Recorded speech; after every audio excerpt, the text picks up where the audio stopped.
Shabbos Daf Kuvav. Today's email comes to us from David Handler, and he writes, I can't begin to tell you how much I enjoy learning the Daf with you. Your illustrations are very helpful, giving a very clear understanding of otherwise complicated sugyas. Your humor is always fun and keeps the session awake and attentive. Your demeanor is always pleasant, even when you are criticized.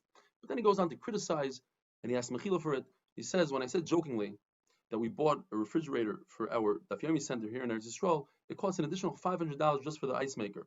And he says that could constitute Lashon Hara on Eretz Yisrael.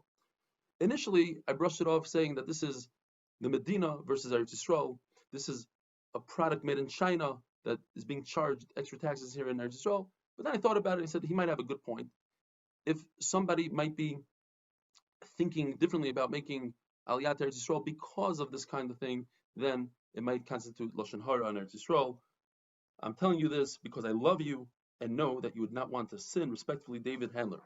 Jumping into today's daf, Rabbi Yochanan says, if one of the brothers is nifter, all the brothers have to be concerned. If one of the bnei chabura is nifter, the entire chabura has to be concerned. The Gemara qualifies this and says, is referring to the smallest of the chabura or the greatest of the chabura, but no, not the regular guys in the chabura.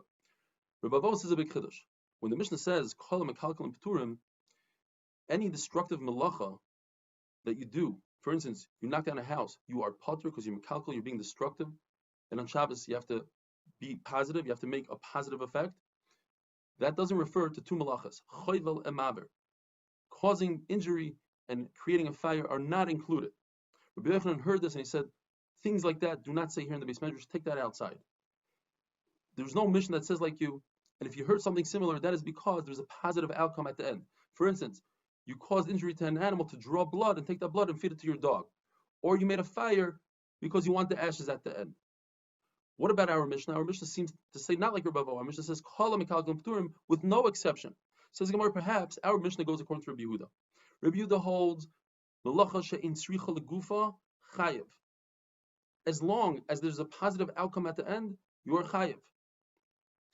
And the brayso that says that there are two, or Rabbi Avo says that there are two melachas that are not included, would go according to Rabbi Shimon. In other words, Kol mekalkel peturim, according to Rabbi Yehuda, no matter what, every mekalkel, every destructive act is potter because there's no positive effect at the end. If there's a positive effect at the end, like a malacha she'in tzricha legufa, then you are chayev.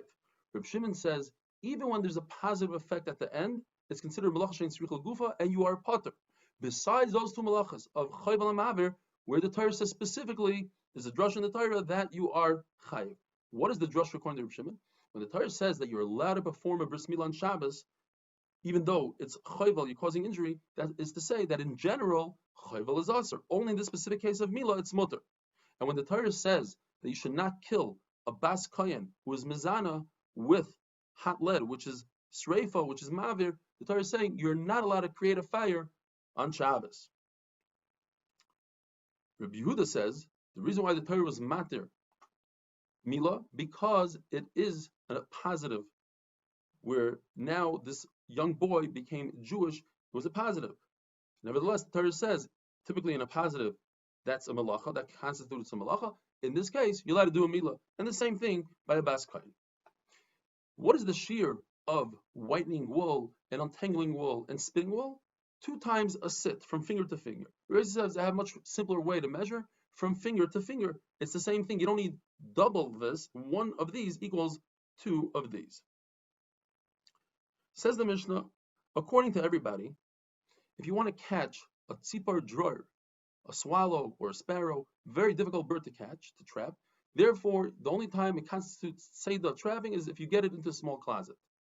If it's a larger bird, according to Chachamim, even if it's in a beivar, meaning an enclosed area, if it has a roof, that's considered trapping. If it doesn't have a roof, it can escape, it's not trapping.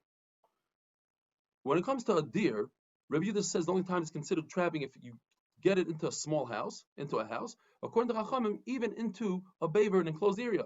Comes Rabbi Shimon Gamliel and qualifies this and says it's only a beivar katan, where it's easy to grab and capture, but not a beivar gadol. There's a Mishnah in Masechus Beitza that says, discussing what malachas you're allowed to do on Yantiv, and the halacha is you're not allowed to do a malacha that you could do before Yantiv. Therefore, you could capture a fish before Yantiv and keep it in water over Yantiv and kill it on Yantiv. There's no reason for you to do so on Yantiv itself. Therefore, it's usher to trap a fish on Yantiv. And if it's also to trap a fish in Yantiv, the fish is mukta, and therefore you're not allowed to feed animals that are mukta. When it comes to a deer, if it's already trapped inside a bever, inside an enclosure, it's not mukta, and therefore you're allowed to feed it. So the Gemara says, this is talking about a very small enclosure, and that's why you're allowed to trap it. But a large enclosure, you're not allowed. What constitutes a small enclosure? 3 pshat in the Gemara. Either you could grab the animal in one shot, or since in the time of the Gemara, the walls were all made the same height, if it cast a shadow on the other wall, that's considered a small area, or it doesn't have any corners for the animal to run away to.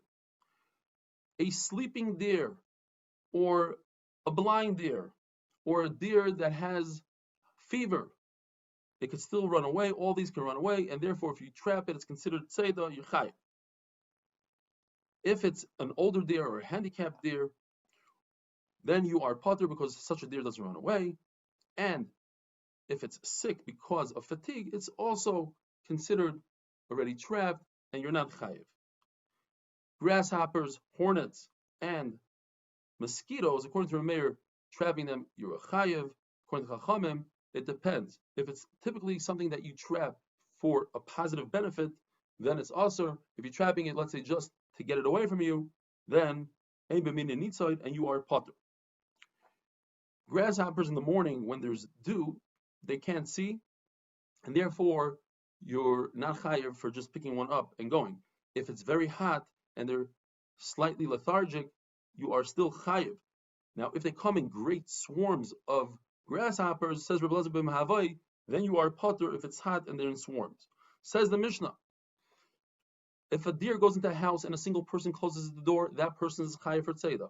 If 2 people close the door simultaneously, they are both potter, shnayim shasu. If the door is so heavy that it requires 2 people, then they are both chayiv, and Reb Shimon says they are potter.